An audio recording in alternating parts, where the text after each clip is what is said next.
I am hideous? You are horrifying to look at, yes. I feel like in the looks maxing community, so many guys don't actually know how to rate faces, how to know what actually makes an attractive face. Everyone seems to be chasing perfection, like the most symmetrical, perfect face. Everything has to be lined perfectly, even things out of your control that's going to end up making you feel insecure. So today I'm just going to go over some basic ways to know for a fact that you have an attractive face, or things that you can possibly work on to get that attractive face. So without further ado, let's get it.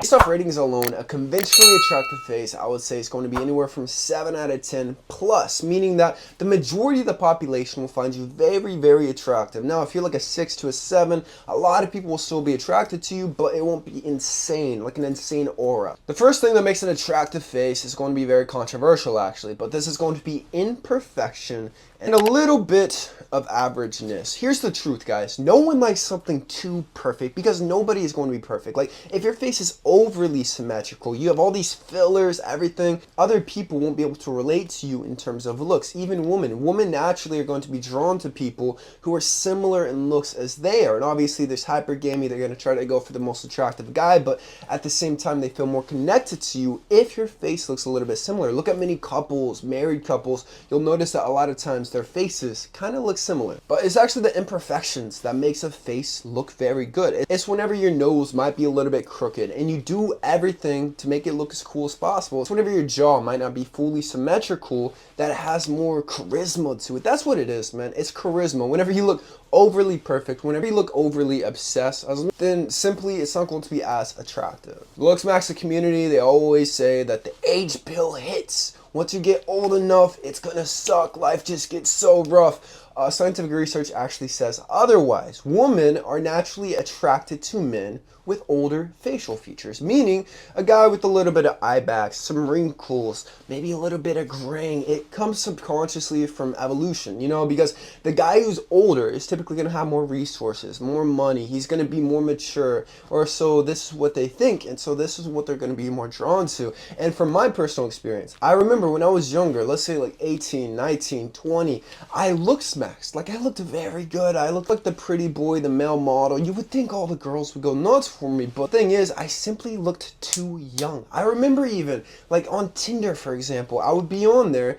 and I wouldn't get any matches whenever I was younger, as opposed to just getting a few years older, a few years more mature, and then all these younger girls started getting attracted to me. So don't be insecure about growing older. It's actually going to make you more attractive. Facial hair is going to be one way to know that your face is attractive. So we have two types of facial hair that will make you more attractive. Number one is going to be a stubble. So think of Chris Hemsworth, this sexy stubble, just like a designer stubble. It looks very, very aesthetic. Now, this is best for guys who don't have an insane jawline. Maybe the chin's a little bit recessed. Maybe your jawline isn't just popping. I think this stubble will look crazy. But for the guys who have like a top 1% jawline, your jawline looks like a freaking male model, better than Chico's, you gotta shave it, man. No matter how good your facial hair genetics are, you got to show off that jawline. And if you have any patchy hairs, the mustache, the goatee, get out of here, man. You gotta either have the stubble or the clean shave. There's nothing else. Jaw is law. So this is gonna be one of the best indicators of if you are attractive or not, man.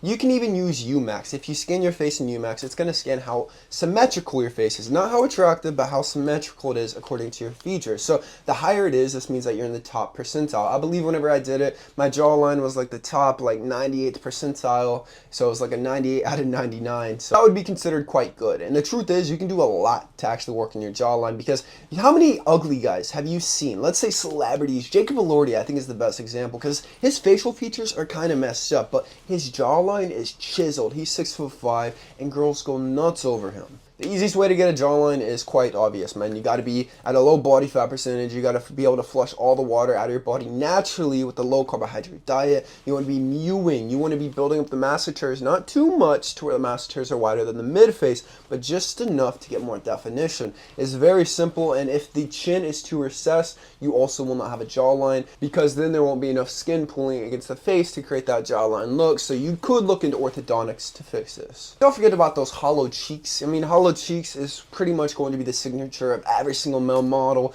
tons of celebrities. It is very attractive, and it symbols to everybody that you take care of yourself and you are at a very low body fat percentage, which takes a lot of discipline. Honestly, it's something more subtle. Like, you'll never hear a girl outright say that she loves hollow cheeks, but they're going to be attracted to it naturally. I know it has nothing to do with your face, but obviously being taller is going to add that halo to you. Once again with Jacob Elordi, if people think that this guy's basically a god because he is tall with a good looking face, but it's not crazy, but it adds that aura to where he is taller. And most people don't even optimize their height growth genetics because height growth is only 60 to 80% genetic, 20 to 40% environmental, meaning that you can control a good chunk of it. And the number one reason most people don't optimize their height growth potential is nutrient deficiencies. 92% of Americans across all social classes are deficient in basic vitamins and minerals. This is actually going to shut down IGF-1 human growth hormone, closing those growth plates. So you got to pick up Titan Growth 2.0 on my website, kalosleek.com, which is 500 to 1000% of all your daily required nutrients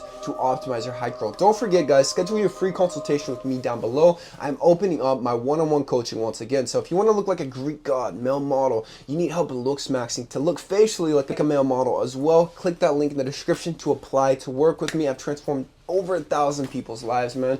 Don't forget to join Kalos VIP. This is my school looks maxing, my 3-hour looks maxing masterclass, 2-hour height growth masterclass. Right now, I got the female nature masterclass. You got to join now. Link in the description box. Your eye area is going to pretty much dictate how attractive you are because the eyes are the windows to the soul. So you want very, very good, attractive eyes. So a couple of things, man. You want thick, dense eyebrows. I know that that's not really a part of the eyes, but it brings attention to the eyes themselves, makes them contrast more. If you have colored eyes, these are also going to stick out more, like grays, blues, greens. It's more rare, and more people consider this to be attractive. Then eye shape, you pretty much want either hunter or almond. The prey eyes obviously don't look the best, but that's typically down to how much HGH, testosterone you have during puberty, how your face actually develops. If everything develops properly, you should naturally have that eye shape. And then distance between the eyes, so you want the eyes to be about one eye apart from one another. By the way, whenever I film these videos, it's literally on my front facing camera. It's not even the back side, so it makes my face look a little bit distorted. You can obviously see photos of me with like a 50mm lens, and my eye shape looks very different. The nose is quite simple, man. You don't want anything too big or too small or nothing really sticking out. So you don't want the nose popping out here. You don't want it to be ginormous. You don't want it to be super tiny and petite. You just want a nose that brings together the face. It looks symmetrical. There's nothing too crazy about it. The mouth is also going to be a big pillar of attraction. Most notably is going to be the lips. Obviously, if you're anything like me, a lot of people struggle with having lips that are thick enough. So there's a couple things you can do naturally, like making sure you're fully moisturized at all times. A lip plumper, those are going to be the best options. And then a lot of celebrities, models now, they're actually getting very, very subtle lip filler. I've not done that, but if you struggle with it, it's a big insecurity, maybe consider it. Last but not least is actually going to be what I think is the least important when it comes to the face, and this is going to be symmetry. Now, everyone's obsessed with facial symmetry because Chico, people like this, but here's the thing, man.